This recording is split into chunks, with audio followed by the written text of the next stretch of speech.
Swiss ব্যাংকে বাংলাদেশের ৮টি পরিবারের প্রায় ৩,৬০০ কোটি টাকা গচ্ছিত রয়েছে বলে জানা গেছে।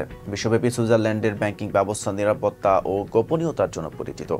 এর মধ্যে ক্রেডিট সুইস ব্যাংক অন্যতম। ২০২২ সালে ফাঁস হওয়া সুইস সিক্রেটস প্রতিবেদনে উঠে এসেছে বিশ্বের বিভিন্ন দেশের নাগরিকদের বিপুল পরিমাণ অর্থ জমা রাখার তথ্য।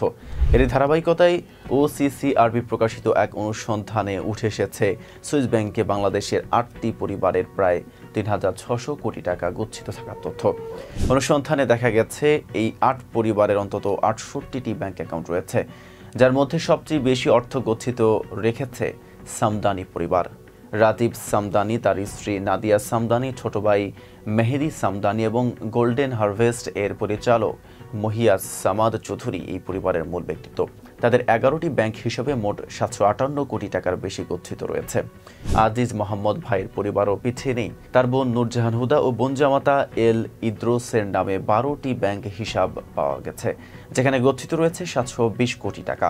এছাড়া আলোচিত মিরালি পরিবারের ৯টি অ্যাকাউন্টে রয়েছে প্রায় ৫৯২ কোটি টাকা। মোবারক আলী, সকিনা, নাসরুল্লাহ মিরালি ও সামাদ নাসরুল্লাহ মিরালির এসব হিসাব দীর্ঘদিন ধরেই সক্রিয় ছিল।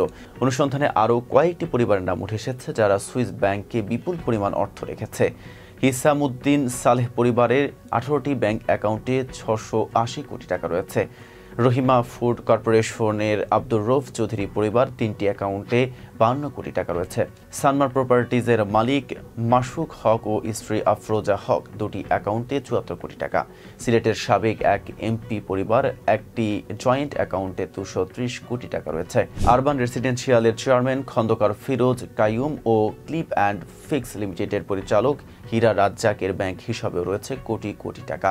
সুইস ব্যাংকে টাকা রাখা সম্পূর্ণ বৈধ। যে কোনো দেশের নাগরিক সেখানে হিসাব খুলতে পারেন।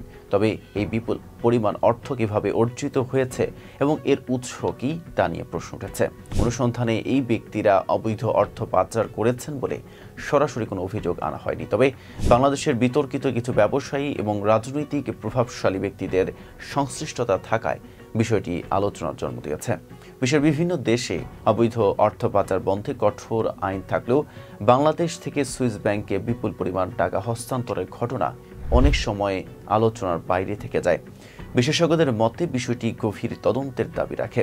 সরকারের সংশ্লিষ্ট সংস্থাগুলো যদি এই অর্থের উৎস খতিয়ে দেখে, তাহলে অবৈধ লেনদেনের অভিযোগ প্রমাণিত হলে আইনানুগ ব্যবস্থা নেওয়া সম্ভব। সুইস ব্যাংকে বাংলাদেশি ধনীদের বিপুল পরিমাণ অর্থ থাকা নতুন কিছু নয়। তবে সাম্প্রতিক অনুসন্ধানে উঠে আসা ৩৬০০ কোটি টাকার তথ্য সাধারণ জনগণের মনে প্রশ্নের জন্ম দিয়েছে। এই অর্থ বৈধ নাকি অবৈধ? সরকার কি এই বিষয়ে কোনো ব্যবস্থা নেবে, নাকি এটি একটি সাধারণ ঘটনা হিসেবেই থেকে যাবে? রাকিবুল ইসলাম রইসের প্রতিবেদনের সাথে ছিলাম মেহেদি হাসান। ফেজ দ্য পিপলের সাথে থাকার জন্য ধন্যবাদ।